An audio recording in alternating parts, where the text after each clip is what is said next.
جوزك دايما بيقول لك البانيه بتاعك وحش، انا هقول لك على تتبيله تخليكي تحطي عليه. وبس قبل ما اقول ما تنسوش تعملوا اكسبلور ورايك ومتابعه، وتدعموني على قناتي على اليوتيوب طبخه ولقمه. اول حاجه هنزل بكاتشب، وانزل كمان فوقيهم سنه مستردة، اروح نازل بشويه لبن، واروح كسر فوقيهم بيضه، وبعد كده يا تكاته حركاته يا كل حاجاته، فلفل اسود، بهارات، توم باودر، بصل باودر، ملح وبابريكا، واروح نازل بكل ده فوق التتبيله دي. وبعد كده اروح نازل بالتتبيله او المارينيه فوق البانيه.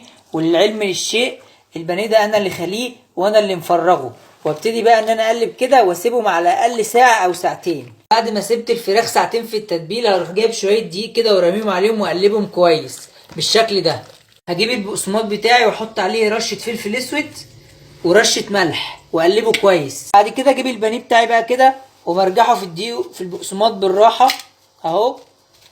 وبعد ما اعمله كله في البقسماط اسيبه 20 دقيقه في الفريزر. انا هعمله اسيبه 20 دقيقه بقى. ده شكل البانيه بعد ما طلع 20 دقيقه من الفريزر. وده زيت سخن، هنزل بقى بالراحه كده. وادي كده البانيه طلع من الزيت. اكتبوا لي في الكومنتات عايزين فيديوهات تاني، وما تنسوش تعملوا لي اكسبلور ومتابعه. اكسبلور يا جماعه.